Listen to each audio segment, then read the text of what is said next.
drink everything in a mason jar unless it's hot tea, and then I put that in a cup. But otherwise, it's a mason jar for me. What do you use for your water? I mason jar, lids, recyclable straws. My nail's still broken. My niece is like, Auntie Rhonda, just take off your nail polish. And I'm like, no, it's like my tattoo of getting through the COVID-19. This is my badge of honor, right? As are my roots, but still looking pretty good. Hey, it's Rhonda, and I am so excited to be talking to you today. I promised you that I would talk about paradox. And what does paradox have to do with the COVID-19? What does it have to do with your life? What it has to do with your mindset? What does it have to do with anything? Well, in reality, paradox is actually one of the core keys to being a masterful. To understand paradox is to really start taking over self-mastery. And I just realized I have my board right here. Let me go get a pen.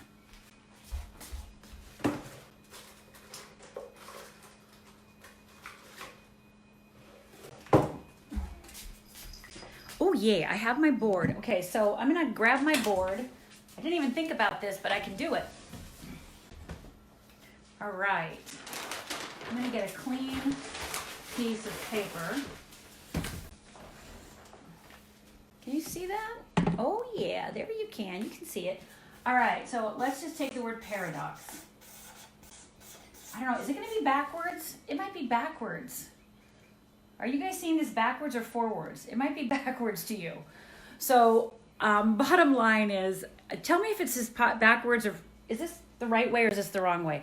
I actually think this is the wrong way with you guys because I didn't do a mirror thing or something. So I think this is backwards for you. So okay, we are gonna talk about paradox, whether you can read that or not. Whoops, sorry, I didn't realize that. It's backwards. Thanks, Laurel. Thank you, Laurel. Hey, Dionetta, Samantha. Thank you so much for letting me know. It's backwards. Let's see. Can I just turn my camera around? Let's see. Oh, all right. I don't know, but now I can't read the notices. Okay, and I don't even know if you guys can see me. I'm going to look. Just a minute. Oh, yeah. Joanne says I can read it. I'm dyslexic. I love it. Okay, so you can read this. So I think you can see me if I put my head in like this. All right, so today I promised that we're going to talk about paradox. Now, what is a paradox? A paradox, I want you to imagine two poles. I want you to imagine two poles, right? Like when you jump your car, right? There's a negative and positive, right? There's the negative and the positive. You put it on the battery and it charges it. Batteries you put in your cameras and your flashlights and everything else, right? There's a positive and a negative charge, right? Well, I want you to think of paradox that way. And everything that we experience in life, there's a paradox. And I want you to specifically think of feelings. So feelings, there are paradox in feelings. So, for instance, in solitude, this is a paradox, right? So in your solitude, you feel the most connected, right? When you are in a large crowd, you feel the most alone, right? So they're two opposites competing forces, but in actuality, that's how life works. Our life is filled with paradox. That's exactly what it is. So when you are sad, and then all of a sudden you find yourself happy, and then you find yourself sad again, how many times are you like, I shouldn't be sad, I was just happy, why can't I stay happy? Well, it's a paradox. So just like when you're greatest in love, you're madly in love, you actually feel the most alone, right? So it's the same with our feelings. When we're feeling deep depression or deep grief or deep sadness, those are actually the times where we have the most wonder, and we can have moments of bliss, and we can have most moments of connection. So if you start recognizing, start realizing, and this is, I know, let's basically say any magical phrase that you love, any phrase that you love, any quote that you love, probably inherently in it is a paradox, right? And so if you get your head around a paradox, like what a paradox is, and that you actually live inside paradoxes all day long, you won't be so attached to one feeling or the other, right? You won't feel so attached. So, right, like I said, so in your solitude, because that's us right now. We're in solitude, right? We will feel the most connected, right? So think about the people that you're connecting with right now in your solitude, right? In your shelter in place, or etc. Whatever you're doing, quarantine, isolation. As I said, my friend Andy called it incubation, which I love, right? So solitude, when you're probably connecting with somebody and talking to somebody, you actually probably feel more connected. You probably feel more connected. And we've all experienced when we're in a crowd and we feel alone. So these are paradoxes. So in your happiness, you can actually feel sad. When you are at your happiest, you can actually feel sad at the same time. It's a because the happiness actually exposes the sadness. The happiness actually allows the sadness to come forth. So I'm gonna turn this around because I need to see what your questions are. So if you have questions, I'm gonna turn it around. Oh no, this is about this. Okay, there. Can you turn up the volume on your device? I don't know. Oh, you know what? Maybe this is the reason. Here, let me change my camera. Maybe I've got my thing. Oh, okay. So let me turn off the volume. Yeah, I think I had. Oh, just took a picture of myself by accident. I'm trying to put up my volume, and I took a picture. Okay, my volume is all the way up, but what I think I did is I think I put my phone smack dab on this tripod, so it probably was covering up the volume. Okay, Laurel says better volume now. Excellent. Kelly says her voice is lower. So can you hear me now? Can you hear me now? Can you hear me now? So give me a thumbs up if you can hear me now. Oh, I get a bunch of hearts and thumbs up. Okay, excellent. So paradox. So I don't know, did you hear? Once you moved, it is fine now. Okay, hey Sherry. So I'm wondering if it's because I was on the other side of my camera. Maybe. Okay. So hopefully you got that, and this is going to be backwards now, but that in your solitude, you feel most connected. In your happiness, you can actually feel sad. And so people think, I'm going to sit down, people think that feeling sad, like inside happiness, is a bad thing. No, it's the paradox of life. So yes, it's backwards again. So now volume is fine, but words are backwards. I know, Dean, I know. We're just going to have to deal because I don't have my camera set up correctly, I guess, for this little thing that I decided to do. So you have to be patient with me and just know that says paradox, that says solitude, that says connected, that says happiness, and that says sad. And basically what I'm talking about is all the great quotes that you probably love, all your favorite cliches, all your favorite quotes, they probably inherently have paradoxes in them.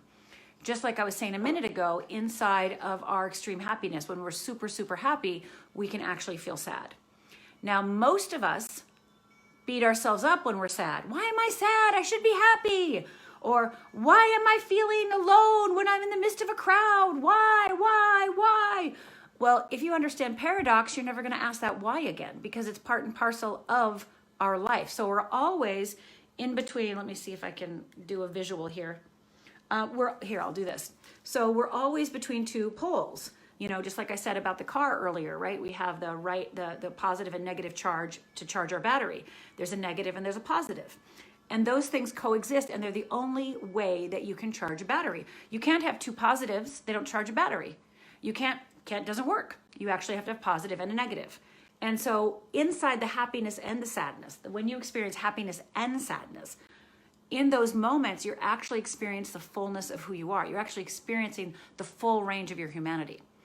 And remember when we talked about story and meaning yesterday, I think what we do to disempower ourselves, we tell ourselves a story about feeling sad when we think we should be happy. And that lowers our self-esteem, lowers our self-confidence, and makes us think something's wrong with us. And there's nothing wrong with us. This is just the paradox of life. So whenever you're wholly awake, right? You know, the famous quote, I don't know who said this, it was Buddha or somebody, but they said, you know, as you learn, you start learning and you know nothing. Then you start learning and you know everything. And then you learn more and you know nothing again. Because the more that you educate yourself, the more knowledge you have, you start understanding how you know nothing. But when you're first learning, you think you know everything, right? Which I could get on a real rant about that, but I won't right now because I have a lot of opinions about that. So if you know that if you think you know everything, you know nothing, that's paradox. If you think you know nothing and you could, inside of you is everything, that's paradox. If in the midst of your happiness, you actually are feeling bittersweet and sadness, that's paradox. So there's nothing wrong with you. In fact, that's self-mastery. Self-mastery is understanding that the paradox always lives within us. And the ability to hold those two poles, right? So in the midst of this COVID-19, to feel the horror and the sadness and the empathy for everybody who is sick, for the families whose family members have passed, for the people who are experiencing it right now or afraid for themselves right now, right? We want to have deep sadness, and we want to be with them, and we want connection, and we want humility, and we want to help them and support them, right? But also in the midst of that, we're actually getting time to rest, and we're getting time to think about things we haven't for a while, and we're thinking about maybe our life, and we're trying to maybe, if you're like me and most people right now, when you have time, even though it's busy, even though maybe you've got some kids and spouses and partners and everybody's running around, there is a lessening of obligation in this moment on some level. And inside that, most people will start thinking about their life and if it works or doesn't work. And so here we are thinking like, oh my God, right? The horror of what's happening. But in here we have hope and possibilities and opportunities. That is paradox. And I think what happens is most people, they go, I shouldn't be happy right now. I shouldn't be hopeful right now. I shouldn't be thinking about myself. What about all these people that are sick? Well, but that's only one-sided, and that's actually not living fullness. That's actually not living the fullness of life, living inside the paradox. So you can have absolute reading the news and go, oh, have absolute like empathy, compassion, horror, sadness. You could bring up your trauma experiences, and you can be thinking about the future and be hopeful. Those things can coexist, and that's paradox. So when we think we only can have one thing or another, and I see this all the time. I know this was me. After my parents died, I know I've shared this with you, I wasn't allowed to be happy because you can't be happy if your father murdered your mother and committed suicide. Can't be happy. That you don't get to be happy. So I didn't know how to live inside the paradox of being extremely distraught and horrified by my parents' death, but actually have hope for the future and actually give myself permission to be happy. I couldn't have that. I couldn't have both. So I took happiness off the table. Nope, can't feel happy. Good daughters don't feel happy when mothers die. Good daughters don't do that.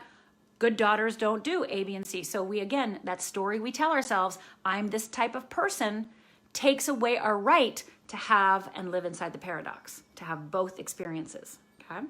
So again, when my parents died, don't get to be happy, right?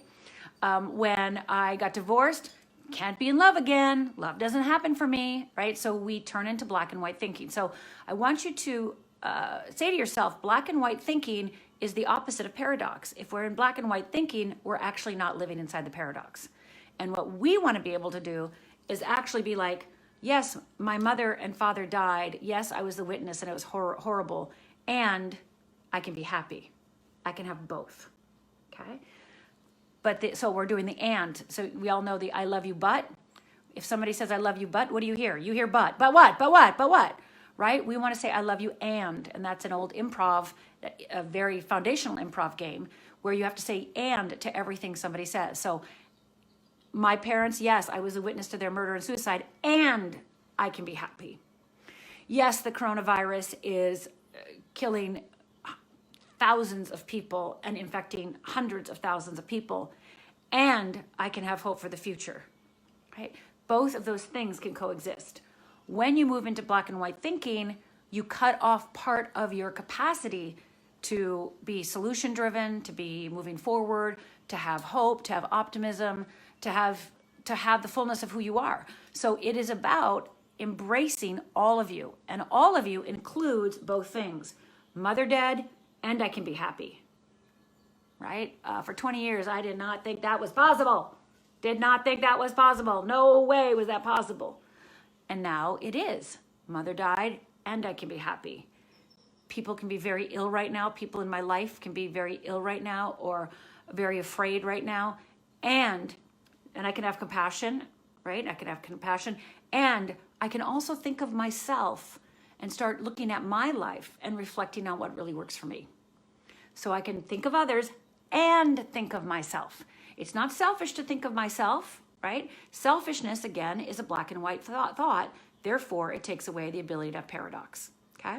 So Debbie says, need to take the time to center myself and stop wallowing. Oh, Debbie, no, wallowing. I want you to put a different word on wallowing. It's okay to wallow a little bit. I mean, you want to see what's in my refrigerator? Okay, confession time. All right, confession time. Don't tell anybody, like don't say anything to anybody about how I wallowed the other day. Oh yes, that's right. I have 2 pints of Ben & Jerry's fish ice cream. That's right, not 1, but 2. Why do I have 2? Because of an emergency situation, right? So I don't want wallowing, you thinking of wallowing, to be bad. We're all gonna have moments of self-pity right now. We're all gonna have moments of wallow. We're gonna all have moments of sadness. We're all gonna have moments of giving up. We're all gonna have these moments. I mean, today I had a rough morning myself, and I was really glad that I had this appointment with you because it allowed me and supported me in moving through my mind mess up this morning. I was feeling really sucky this morning. And now the thing that I know to be true is when I'm feeling sucky, when I'm having a bad moment or I'm having negative thoughts or I'm having whatever you want to call those thoughts, I know that it's going to end, right? I know that it's not real and I know it's not going to end. I know it's just coming up for me to see it, to look at it, to face it so that I can move beyond it, right? I'm actually living in that moment inside the paradox, right? So if you're in black and white thinking, and even I got to stop and quit wallowing is kind of black and white thinking. It's like, okay, if I'm wallowing, if I'm in victim mode, if I'm sad, what can I do with that? What's the energy of that? Like, God, let's use it, right? So Marissa says we can all work on losing the stress weight after this is over. Yes, exactly, Marissa. You know, shockingly, I weigh myself every day and think, oh, I'm going to wake up and I am going to have gained 5 pounds. But God has been good to me and I keep being the same weight. So for whatever reason, I gained 40 pounds in the last 3 years because I got diagnosed with SIBO, got a hip replacement, and then something happened in the White House. So those 3 things, I gained 40 pounds. I couldn't walk for a year and a half, etc. And now I'm starting to lose weight. So I've lost how much weight have I lost? I think I gained 50 pounds. Yeah, it's more like 50 pounds. And I've lost 20 of that. So I have 30 more to lose. Now, I saw a Facebook post the other day by a guy, of course, and he was saying, I don't see why everybody's not getting in the best shape of their life right now. What's the problem? You got home. And I just wanted to go, you're a guy, shut up, right? No, we'll all do whatever we have to do to make it through, to move through this. But again, you live inside the paradox. 1 minute, I'm focused and happy and excited and know that I have so much to give during this time. And the next moment, I'm like, I have nothing to give. I'm a doo-doo brain. I got nothing, right? Now, again, I know that's a lie. But those moments happen for me too. Those moments happen for me too. Again, the difference is I know those aren't true. I know that I'm going to move through those. And I call my best friend. So Julia says, you can wallow. A good mud bath is great. Just don't stay in it. That's right, Julia. Victor says, ice cream. We all scream for ice cream. Well, if you were in Los Angeles and we weren't in solitude, I would invite you over because I have 2 pints. Do I need two pints? No, I don't. But, you're supposed to order groceries for 2 weeks. So Debbie says, need to take time to say, I already did that. Christy, we're kind of all starting over now. Yes, Tracy, good evening. Will you be doing starting over? Well, we do need starting over right now, don't we? And I think that's exactly what we're doing together right now on these calls is we're starting to start over.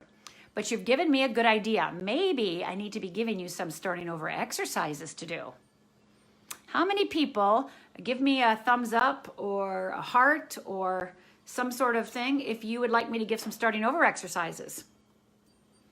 Let me know. Do you want some starting over exercises? Yeah, we got some hearts going. Give me some hearts. Give me some thumbs up. Yes. Okay, give me thumbs ups, hearts. Yes. So, okay, so I will think about giving you a starting over exercise. Joanne says, yes, yes, yes. Deb writes, oh, yes, heart, heart, heart. Dionetta says, yes, lots of hearts and thumbs up.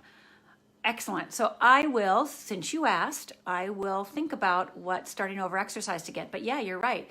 We all do need to kind of start over because this is our reset. So again, we can be in the middle of our solitude and feel connected. Like right now, I can be on this video, right? We can be on this video camera. There can be a camera between us. And you're in your house and I'm in my house and we're talking, right? We're connecting. So in this moment, do you feel connected? Right? But you're alone and I'm alone. Or you're maybe with a bunch of people in your house, but you're just listening to my voice right now, or maybe seeing my face. Kelly says starting over exercises are the best. Yes, Kelly's taken my starting over course. Rochelle says yes. Julia writes, I still have my notes from that show. Ooh, Julia, I would like to see those notes. I would like to see those notes. So every time that I'm sharing anything with you on these Facebook Lives, it is something that I bet one time or another I talked about in the Starting Over House. Because remember, that was 3 years, an episode every single day for an hour. We did over 185 episodes a year times 3 years, plus the Help Me Rhonda series, plus Celebrity Fit Club series. So I've done like 600 episodes of reality television. That's like 1 to 3 exercises a day. So yeah, I got a lot of exercises for you. But it makes me remember, like I hadn't thought of doing starting over exercises. So I love that. Victor says, I just remember that poor woman dressed like a baby. Yes, she lives in Miami. That's right. Remember, she lived with her mom and dad and she wouldn't grow up. Put her in a baby outfit. And then remember, I put her in a cage too. You got to do what you got to do. I'm trying to save their souls. Got to do what I got to do. Deb says, I do have some VCR videos of starting over. Angela says, I still have notes from the course. Yeah, Angela took my starting over course. Sherry says, 16 years ago, can you get over it? And exercise still work for me? Yep. Exercises still work. So, okay, I just want to make sure. What other questions do you have? What do you hear about paradox? If you were able to live inside the paradox, let's complete this paradox conversation. So if you could live inside the paradox and start, instead of being, I should be only happy and ignore sadness, or I should only want to eat healthy and ignore the ice cream, right? Like, what if there was no more black or white thinking? What if you took away your black and white thinking? Because black and white thinking, trust me, always gets you into trouble. You actually want more expansiveness, more evolvedness, more awakeness, more awareness, and that is living inside of the paradox. Now, if you listen to any spiritual teacher, I'm talking Buddha, I'm talking Jesus, I'm talking any true spiritual guru or leader, because guru means teacher, they talk in paradoxes because they're asking you to think about the depth of what they're saying, not just on the surface of what they're saying. That's why so many spiritual leaders, so many spiritual gurus, so many of the books that we read to deepen our spirituality, it is filled with paradox, because that's the only way. Living inside the paradox is the only way we can deepen our roots into the earth, into the world, into ourselves, into Jesus, into Christ, into Buddha, into God, into Source. So paradox is the pathway. And if you want everything to be black or white, you actually can't expand. You actually can't go deep. So living inside the paradox is how you go deep. Okay, so we want to live inside the paradox. Okay.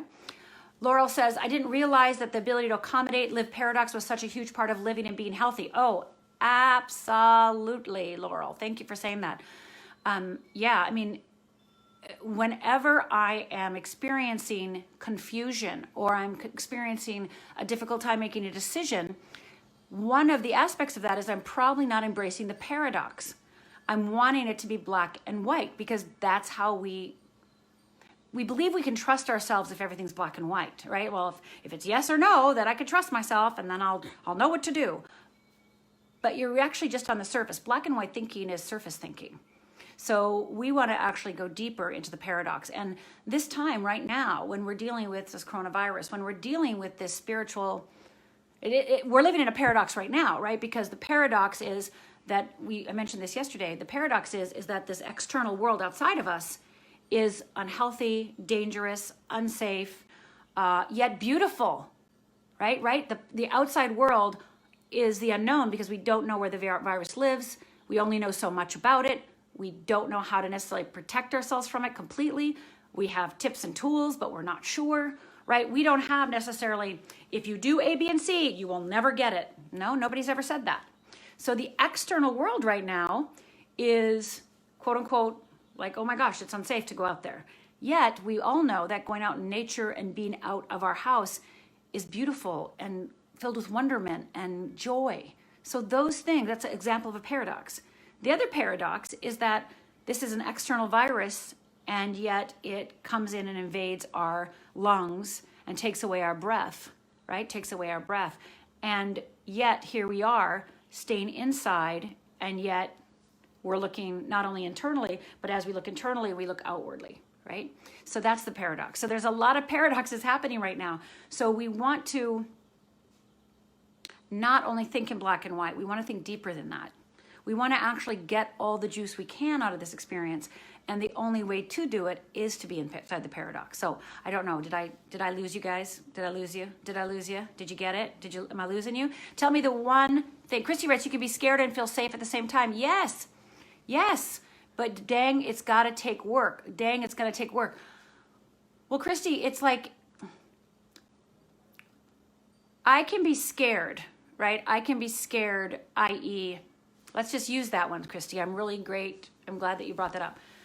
So we can be scared, i.e., from the physical fears of contracting the coronavirus, right? We can be scared. We do not want to contract it, right? So that is one aspect. So if I'm scared, what did she say? I want to go back to what she said because it made me think. But I also know I'm safe, right? I am scared and I'm safe. So in that paradox, you get to decide what you want to act on. Now, it doesn't mean safety means throw caution to the wind and, don't go out without a mask or gloves or don't wash your hands when you come home. No, that's safe. That scared is actually a nudge, like going, hey, take care of yourself. Hey, take care of yourself. Hey, there's some reality about that. Let's not go into la la land and pretend that's not happening. No, there's a real reason you're scared.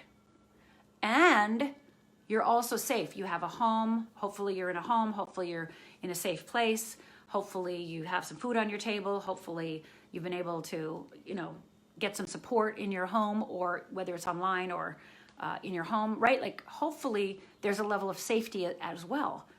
So that safety doesn't mean to throw caution to the wind and not put your mask on or not put your gloves on or not put, a scarf around you when you go out. See, that safety and that safety and that scared help balance you. They help balance you, right? So yes, you can be scared and feel safe at the same time. Absolutely. 100%. I've felt that many times this week. 1 minute of scared, and then I remind myself what is the truth. I check to see if I'm safe. So whenever I'm scared, I always do a couple things. One is I ask myself, am I physically safe? What do? I look around. Oh, I'm physically safe. Okay, I'm physically safe. Check. Now then I ask myself if I'm emotionally safe. Am I emotionally safe? And then I check. Well, are there people around me that I don't feel safe with? I might not be emotionally safe. Might not be. And you may be. So again, remember yesterday we made up stories, our meaning and stories. We make up things in order to justify our avoidance, our perfectionism, our procrastination. We use all those stories to justify. Okay? All right, so I feel like I went like, woo! Christy says, I just love you, so good, thank you. Molly says, bottom brain is experience of the fear, but the top brain can reassure the bottom brain. Yeah, I mean, you can say it that way, but that's not quite how the brain works in neuroscience.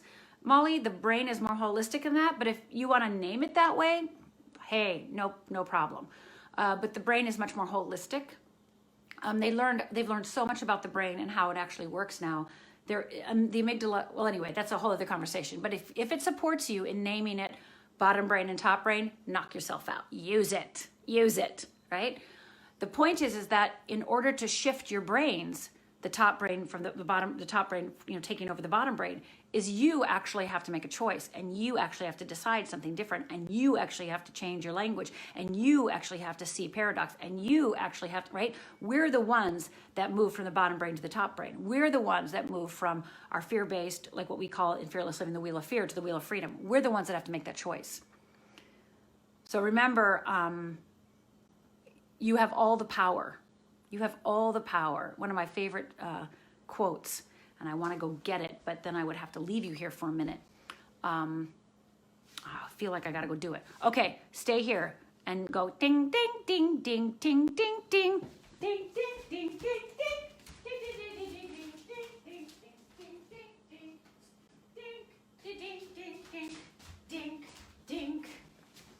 ding, ding, ding, ding, ding, ding. Okay, I went and got my very favorite quote, and of course you know it's a paradox, because paradox is where it's at.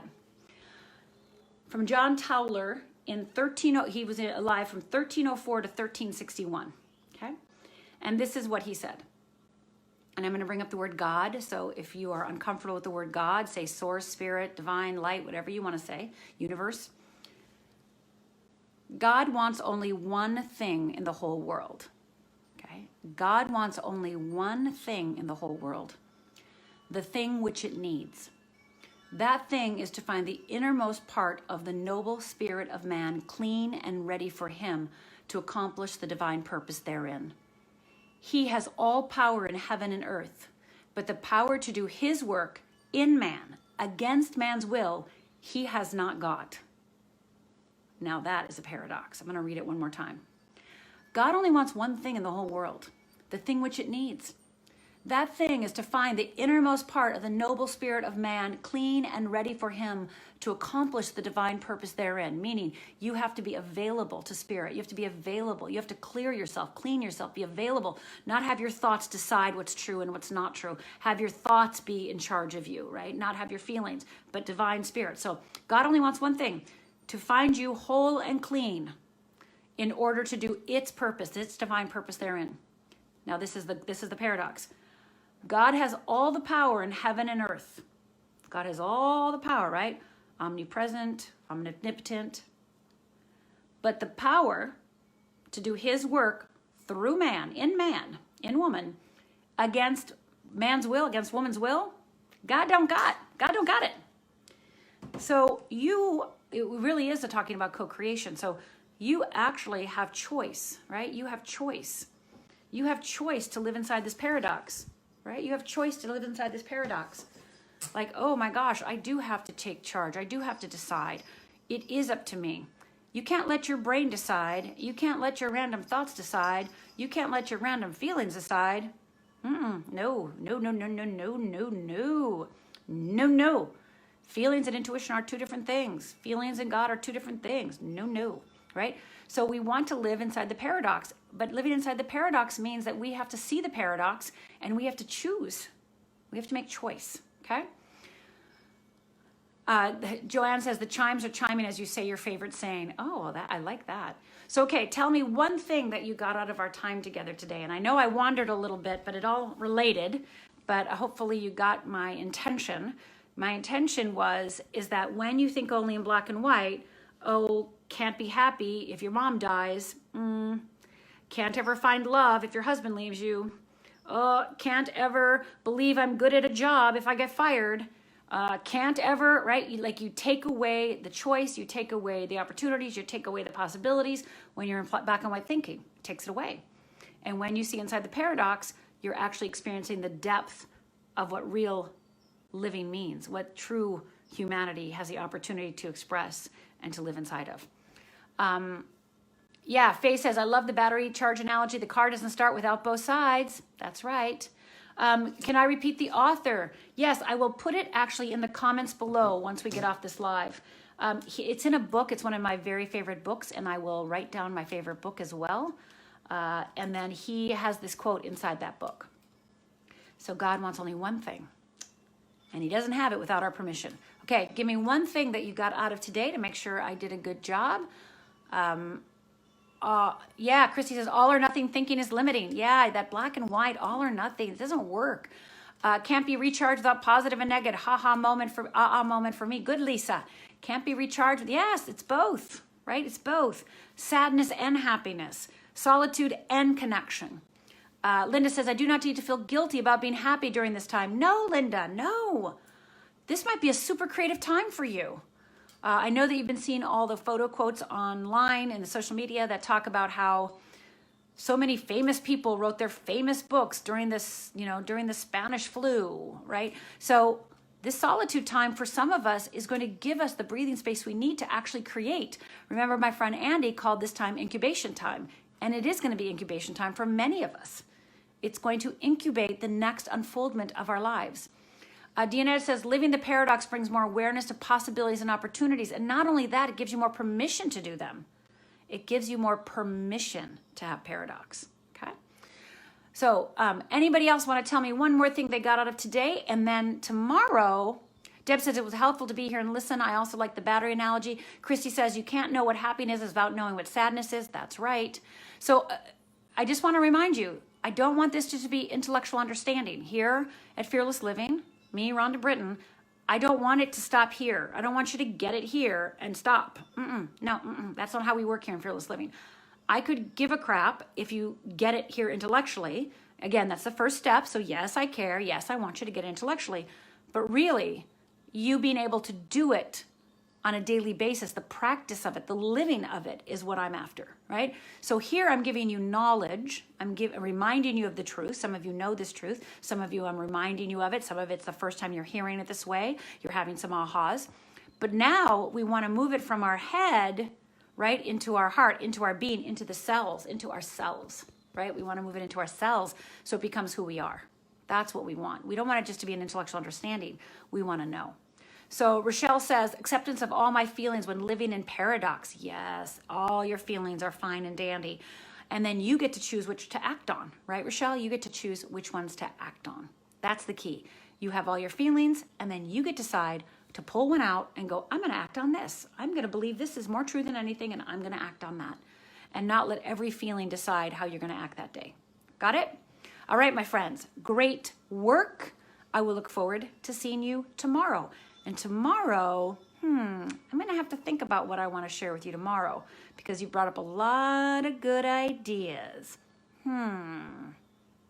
If you have ideas of things that you want me to talk about, please put them in the comments below because I do read all the comments. And if you have something you want me to make sure I answer or something that you want me to address, write it below. I want to hear from you. Victor says 2 things, Ben and Jerry. Yes, that's right. Gladys is willing to try. Thank you, Rhonda, for saying that. Melissa says, Kelly says, I so needed that because this is exactly where I've been. Yes, you're not crazy. You're not crazy. It's just the paradox of life. Yes, you're not crazy. You can love and hate the same person in the same moment, right? All right, so put down in the comments below what topics you want me to hit, how you want me to answer. And of course, I'm going to be sharing a class I'm starting soon, but I'll share that with you in the days ahead. Okay, so I'll see you tomorrow. You know where to meet me, right here, 5 p.m. Pacific.